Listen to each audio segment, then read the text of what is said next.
এবার নওশাদ সিদ্দিকীকে দেখানো হলো কালো পতাকা। ঘুটিয়ারি শরীফের কাছে আইএসএফ বিধায়ক নওশাদ সিদ্দিকীর সঙ্গে বচসা বাঁধে স্থানীয় বাসিন্দাদের। ঘুটিয়ারি শরীফের জনসভায় যাওয়ার পথে নওশাদ সিদ্দিকীকে কালো পতাকা দেখানো হয়। নারায়ণপুরের কাছে তাকে কালো পতাকা দেখান কয়েকজন। তৃণমূলের অভিযোগ, এলাকার মাদক ব্যবসায়ীদের কয়েকজন ছিলেন আইএসএফ এর এই জনসভায়, তাই ক্ষোভ দেখিয়েছেন স্থানীয় বাসিন্দারা। দাবি তৃণমূল কংগ্রেসের, যদিও এই নিয়ে নওশাদ সিদ্দিকীর কোনো প্রতিক্রিয়া পাওয়া যায়নি। এসআইআর সংক্রান্ত কাজের চাপে বিএলও মৃত্যুর অভিযোগ সামনে এসেছে। 50 ঊর্ধ্ব নমিতা হাসদা, তার মৃত্যু এবং তার পরিবারের তরফ থেকে দাবি করা হয়েছে এসআইআর সংক্রান্ত কাজের চাপেই ব্রেন স্ট্রোক এবং তারপর তার মৃত্যু হয়। আর সেই মেবারের নমিতা হাসদার মৃত্যুতে এবার পরিবারকে ক্ষতিপূরণের দাবি বিএলও এবং ভোটকর্মী ঐক্য মঞ্চের। আমাদের প্রতিনিধি রুমা পাল রয়েছেন আমাদের সঙ্গে। রুমা, দেখো, বিএলও ঐক্যমঞ্চের তারা দাবি, যেভাবে নমিতা হাসদার মৃত্যু হয়েছে সেক্ষেত্রে কিন্তু ক্ষতিপূরণের দাবি করছে তারা নির্বাচন কমিশনের কাছে, এবং তার পরিবারের তাদের কোনো একজনকে চাকরি দেওয়ার কথাও তারা বলছেন, এই দাবি তারা জানাচ্ছেন। এবং তাদের বক্তব্য যে অনেক বিএলওই কিন্তু অনেক মানসিক চাপের মধ্যে দিয়ে এই কাজ করছেন, এবং সে কারণেই কিন্তু তাদের এই মৃত্যু বলে মনে করছেন, এবং সে কারণেই কিন্তু নির্বাচন কমিশনের কাছে তারা যে ক্ষতিপূরণ দাবি করেছে সেটা কিন্তু 50 লক্ষ টাকার ক্ষতিপূরণ দাবি এবং একজনকে সরকারি চাকরি। সেক্ষেত্রে অবশ্যই এখনো পর্যন্ত নির্বাচন কমিশনের তরফ থেকে কোনো কিছু এর প্রতি উত্তর মেলেনি। তবে বিএলও ঐক্যমঞ্চ আগে থেকেই বলে আসছে যে যেভাবে বিএলওদের ওপর চাপ সৃষ্টি করা হচ্ছে, অনেক ক্ষেত্রে দেখা যাচ্ছে যে বিএলওর ওপরে বিএলএ মানে মূলত তাদের চাপ রয়েছে। এক্ষেত্রে একের পর এক তারা কিন্তু অভিযোগ জানাচ্ছে নির্বাচন কমিশনে। তবে এখনো পর্যন্ত কমিশন কি সিদ্ধান্ত নিয়েছে সেটা কিন্তু এখন পর্যন্ত তার উত্তর মেলেনি। ধন্যবাদ রুমা।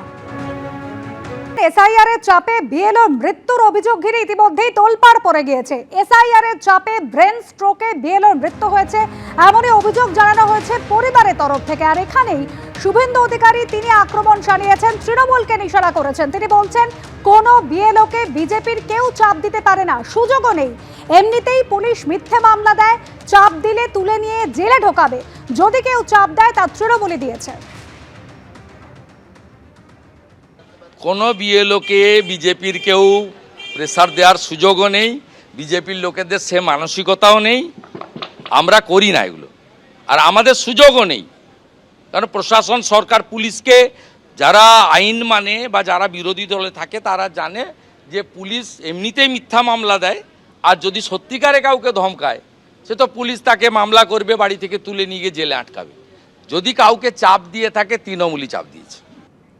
তৃণমূল কংগ্রেসের রাজ্য সহ সভাপতি জয়প্রকাশ মজুমদার রয়েছেন আমাদের সঙ্গে টেলিফোন লাইনে। জয়প্রকাশ দা, শুভেন্দু অধিকারী আপনি শুনলেন যে কি অভিযোগ করছেন, যে কোনো বিএলওকে বিজেপির কেউ চাপ দিতে পারে না, যদি কেউ চাপ দেয় তৃণমূল কংগ্রেসে দিয়েছে। আপনি এবিপি আনন্দ খুব দায়িত্বশীল চ্যানেল, তারা এর মধ্যে দেখিয়েছে, তারা দায়িত্ব নিয়েই দেখিয়েছে নিশ্চয়ই।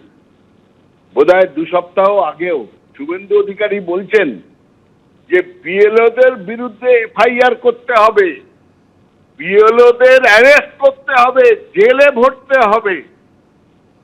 এটা আপনারা দেখিয়েছেন। যদি সত্যি হয় তাহলে শুভেন্দু অধিকারী বলছেন বিজেপির কেউ কোনো ভয় দেখায়নি।